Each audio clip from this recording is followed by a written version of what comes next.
Welcome to Door County Library's virtual visits. My name's Laura, and I'm a librarian here at the library in Sturgeon Bay. Today, we're going to be visiting with some members of the Door County Seed Library to learn more about what the Seed Library is and how it works. First, let's go to Penny and see what she has to say. Good morning, Door County. It's Penny Wilson from the Door County Seed Library. We're here today to talk to you about the power of seeds and how they provide the food that you eat. They grow trees that shade you and keep you cool in the summer, and they provide food for butterflies and other pollinators. So come along with us and find out how important seeds are to our lives. And then now, let's hear from Bob, who's also a member of the Door County Seed Library. He's going to give us a little more description of how it works and some of the projects that are going on right now. Yes, thank you, Laura. Hi, I am Bob Joran. I'm a volunteer and a member with the Door County Seed Library, and I want to talk to you a little bit today about the power of seeds. The Door County Seed Library distributes seeds to people in the Door County area for free and puts the power of seeds into the hands of people like you, anybody who wishes to grow a garden in this area. We have free vegetable, herb, flower, and native seeds that you can check out from your local library and grow at home in your own garden. You can find us at all of the Door County Library branches that are participating, which is most of them. You can see an example on the screen of what some of the seed library cabinets look like, and they have a various selection of seeds that are available there for you, absolutely free. All we ask you to do is sign up to be a member and then check out the seeds that you would like to grow. We have partnerships with several other entities in the area, the Door County Master Gardeners, the Door County Libraries, the UW Extension, the Wild Ones of the Door Peninsula, and the Door County Communities Garden. And of course, volunteers like you. We're always looking for people who would like to pitch in and help with this initiative. We've got a great planning team and people who help us grow things out. So there's plenty of opportunities for volunteer services there. What are our goals? What are we trying to do? Well, we want to help get people's hands in the dirt, get everybody out there who is interested in doing so to be growing plants. We want to encourage people to be successful gardeners, and we want to help people learn how to save seeds and then also distribute those seeds in the community. By doing these things, we want to increase our community's capacity to grow healthy food so we can all have food that grows in our own area that we get to produce for ourselves. And we want to promote pollinator-friendly plants to help sustain and preserve our native environment.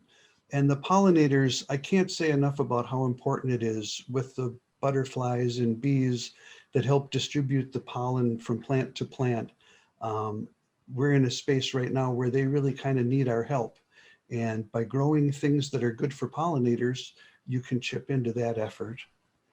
And then finally, we are making an effort to preserve local seeds, things that have been grown in this area for a while, that work well here, and that have some connection to the history of this area. So we feel that there's a valid reason to try to keep those plants that have been growing here and that are part of our gardening and community heritage alive in this area. So cultivating the power of seed, it's kind of a short term for what it is that we're hoping to accomplish. And we want to put that power in your hands. So starting at the beginning, what are seeds? Well, a seed is the part of a plant that can grow into a new plant. And each seed that comes from a plant contains everything it needs to grow a new plant. It's kind of like a little plant, you know, in a little box of its own with its own lunch. If you take a look at the slide, you can see a picture there, and that's a good example of the elements that are part of every seed. There's a little embryo part, and that's actually what will grow into the new plant. And then you can see that larger area that's yellow in this slide. That's the food store. That's what that embryo will be living on until it breaks through the seed coat and starts getting nutrition from outside sources. And then the outside of the seed is a seed coat. And that's what protects that embryo and food store throughout the season when it's not quite ready to germinate. It protects it so that when the season is right, it's ready to go. So why are seeds important? Well, over 90% of the food that we eat comes from seeds, either directly or indirectly. The seeds truly feed the world, including us and all the animals. Plus, the seeds grow into flowers and bushes and trees. So they give us shade and they make our neighborhoods beautiful. They make our whole world beautiful. So the seeds really have an important job. Without them, we would have nothing. So what do seeds look like? Well, they come in a lot of different varieties. There's a picture on the screen now that shows 9 different kinds of seeds and how some of them can look, but some of them look even vastly different than this. They can be really, really tiny, so small you can barely see them. They can be significantly large, as big as your fingertip. Some of them look like a little twig or stick. So there's just a fantastic and fascinating variety to the way seeds can appear and the way that they grow. Here's one example. Green beans. I'm sure you've had these on your plate, whether at school in your lunch or at home with your dinner. Delicious green beans. Well, inside those green bean pods, there are seeds. And that's an actually important part of the food that you eat. When they're dried, those become the seeds from which a new bean plant can be grown. And we'll talk a little bit more about how seeds are dried and harvested as we go along here today. Here's some examples of some very different looking seeds and some of the plants that they can produce. This first one that we're looking at is a cosmos. It's a type of flower. And when you see the seeds on the right, well, they almost look like little twigs or something that hardly looks like seeds at all, but they grow into those beautiful flowers that you see on the left. Here's another example, kind of similar. The marigold is also a flower, and you can see the seeds there. They almost look, if not like little twigs, perhaps like little porcupine quills. And they too grow into beautiful flowers, as you can see on the left there. The marigolds serve a lot of purposes for us as well. They help in the garden because there are certain pests that don't like them. So not only are they beautiful, like many plants, they can serve more than one purpose for us. And they really help keep the world going around and help our gardens stay healthy and give us something beautiful to look at the same time. Here's another vastly different looking seed and product of the seed, tomatoes, which it's been a long-standing debate, but the truth is the tomatoes are a fruit. They're not a vegetable.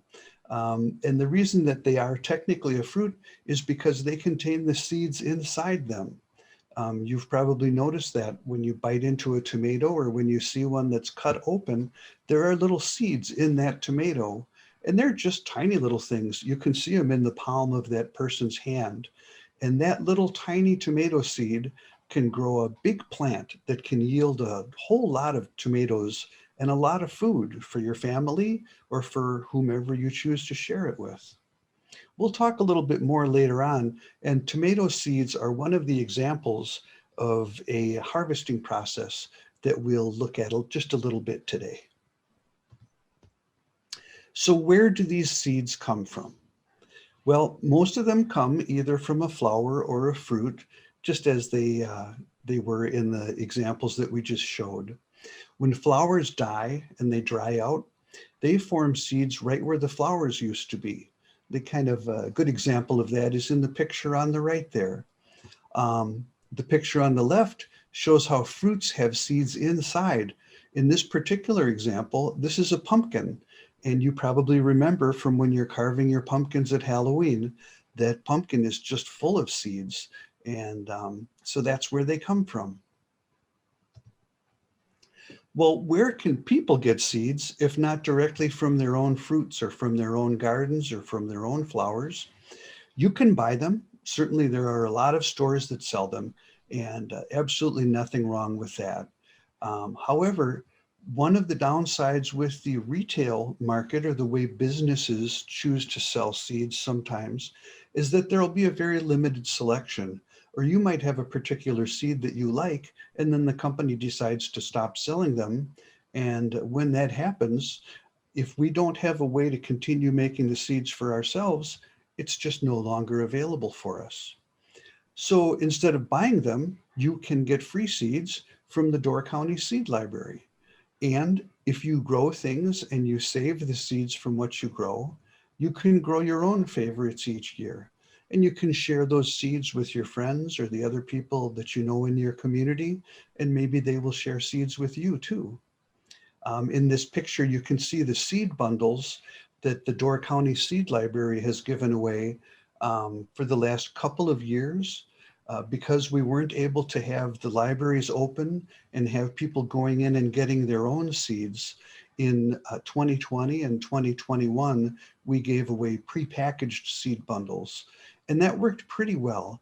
But we're really hoping that in 2022, for that spring growing season, we'll be able to get back to having these seeds in the cabinets at the library, and you can go in and pick out the ones that are going to work the best for what you choose to grow that year. So once you have the seeds, how do you grow them? This picture on the right is really a fun one because it kind of shows going in that counterclockwise circle from the upper left, the process of going from seed to plant and helping it grow all the way to being something wonderful that you can eat. Well, in order for those seeds to germinate, which is the word that they use for when a seed starts growing and when a plant starts coming to life, most seeds need a combination of soil, water, and light. There are some that are germinated slightly differently, like maybe on a paper towel instead of in the soil. But for the most part, those three components are the easy way to remember what a seed needs in order to get started. And then when you plant them, you can plant them in a lot of different places. Of course, there's the ground right out there in your garden or some spot in your yard. You can plant them in a pot. You can plant them in a hanging basket. I bet you can think of other places you could plant them too. Maybe a window basket hanging outside your window. The possibilities are endless. But any place that you would like to see the beauty of a growing plant, if you can get some soil there and some water and light, you can grow something there. So why save your own seeds? Well, there are a number of good reasons for that. One of the first that we like to think about from a seed library standpoint is that it helps us preserve the right to own and save and share seeds. By that, I mean it gives you control. So it lets you choose what it is you're going to grow and how long you're going to grow it. How many years do you want to be able to do it? Well, as long as you're saving the seeds, you can keep growing that plant as long as you want to. Another good reason is that it reduces the environmental impact of trucked food. So there's food that can be grown across the country or sometimes even in other countries. The food that you get at the grocery store is often shipped from many, many miles away and sometimes even overseas. And there's an expense to that and an inefficiency that gets introduced when we ship the food all over the world. Where if we grow our seed right here in Door County and produce our own food, then that's not being transported a great distance. And it's much more efficient for the earth and it gives us healthier food. So saving seeds helps us do those things. It also helps us retain control of our food supply so that we have that independence. We can always make sure that we have enough to eat because we're growing it ourselves. It fosters a culture of sharing because maybe my tomatoes worked great this year and yours didn't, but maybe your flowers were beautiful this year and mine weren't so much. So you save your good seeds and I save my good seeds and we share them with each other, and that fosters a culture of us working together and sharing. and that's good for all of us. It lets us preserve our favorite varieties of things instead of being dependent on what seeds somebody else gives us. And maybe the most important one, certainly part of the fun, is that we save money. Instead of going and buying flowers and having to buy the food from the store, we just go outside and pick it. And how beautiful is that? It's a lot of fun. So, how do we save seeds? Well, there's two primary ways that that happens, and I'm going to talk just a little bit about both of them. The dry seeds, and this we talked about just a little bit earlier on, where you've got beans, they're a great example. Peas are like that also, and flowers. These are plants where you can just wait until they're very, very dry and then harvest them. In this picture, you see a good example of some beans that are still in their pod, and their pod has become completely dry. And it's so easy at that point just to pop the pod open and the seeds just fall out, and they're ready for you to save them just like that. So that's really easy. And then again, with beans and peas and flowers, it works just that easily, and it's really great. Wet seeds, there's another step in the process for saving wet seeds. Wet seeds are the seeds that you typically find inside fruit. And this is where we'll touch on those tomato seeds that we talked about a little bit earlier. Because they're in the fruit, they've got kind of a sticky coating on them. And in order for those to be ready to be stored, we need to go through a little process where first we soak them in some water to get that sticky coating to loosen up. And you can see those tomato seeds in the jar in that picture on the screen there. That's where they are in the process, using that water to loosen up the sticky coating.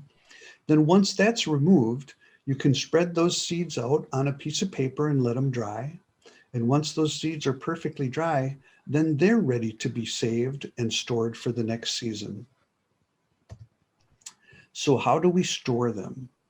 Well, some parts of this are very logical, but there's one element that really needs to be mentioned because it oftentimes gets forgotten, which is once you've got your seeds dried and you know what they are, make sure you label them because it can be so confusing.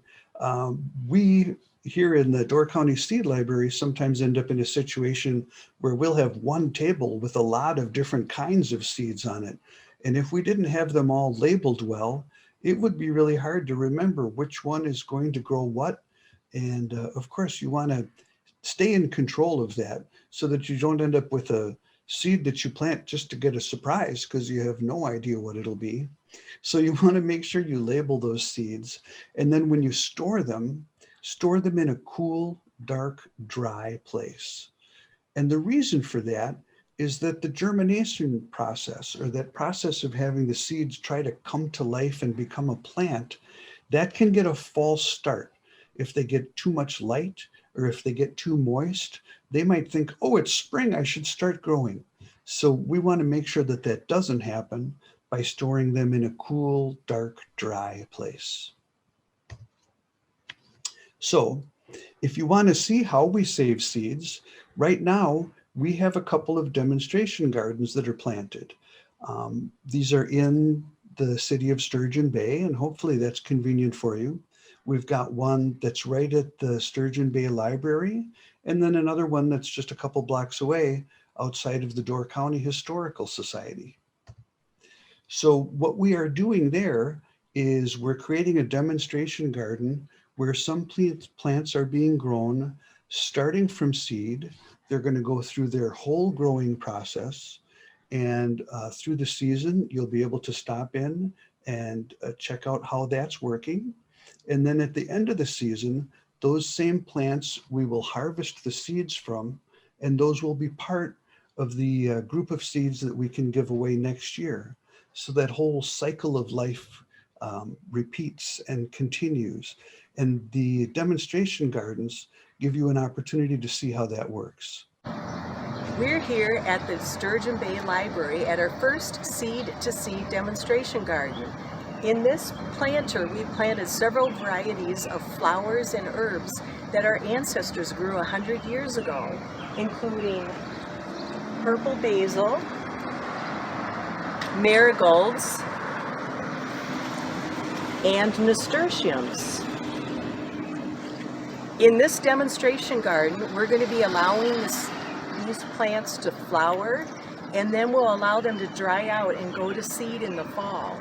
So you can come back over the course of the summer and check out the progress of these plants. And later on in the fall, when they look really, really dry, we're going to harvest the seeds from the plants and save them to donate back to the seed library. I'm here at our second seed-to-seed demonstration garden, which is in front of the Door County Historical Museum in Sturgeon Bay. At this location, we have 2 flower pots that we are growing plants in, and we'll be saving seeds from these plants as well. So stop by during the course of the growing season to see how these plants are doing. If you want to find out more about this project and the seeds that we will be saving, stop by the Historical Museum or the Sturgeon Bay Library and pick up one of our brochures. This will tell you what the plants are and how to save the seeds. Thanks, and we'll see you in the garden. Wow, thanks, Penny. That's great. Really fun to see what's going on in those demonstration gardens. And I hope that everybody who can will take advantage of the opportunity to get over there and take a look at those gardens and stop in the museum or the library and pick up that brochure that explains what's going on. A lot of great information in there that can help you save seeds too. So if you want to know more about the Door County Seed Library, what we do, how you can get involved, and how you can get seeds, here's some information on the screen that can help. We've got a Facebook page that you can check out, the Door County Seed Library. You can look at our website, www.doorcountyseedlibrary.org, with no spaces there. You can send us an email to info@doorcountyseedlibrary.org, or you can check out a library book that can help explain the process of saving seeds and how you can do it. Our libraries are a wonderful resource, and the Sturgeon Bay Library in particular, but all of them have some books that would have information that can really help you do this. So I would really invite and advise you to take advantage of that resource as well. And let's grow together, Door County. Thank you, Bob. That was really interesting. And I do sit next to the Seed Library cabinet in the Sturgeon Bay Library, and I welcome everyone to come in and have a look at it, especially in the spring when we start the new season. I've been growing some seeds myself, and I'm having great luck with my tomatoes this year. So thanks for letting us know what's going on with the Door County Seed Library. Well, thank you, Laura. I'm glad to hear that your tomatoes are doing well, and hopefully we can get some seeds from them. I'll have to give it a try. I didn't do it last year, but I'm going to try this year. Okay, great. Water soaking method you showed us. Thanks. Bye-bye. Okay, thank you, Bob. Yeah, thank you, Laura. This was fun. Yeah. You know, I had the usual amount of trepidation that, oh my God, I have to put something together and I'm going to be on camera and it'll be difficult. But this was very easy, and you really made it easy. And you spoke really clearly and slowly so that, you know, people understand well. You taught me something too. I know that tomato thing. I've seen that before, but I do have to try it this year. Yeah, awesome. So this probably won't get up online until July, but yeah, it will be fun. We can share it on the Seed Library stuff too. Excellent. We're excited about it. Okay, thank you. You bet.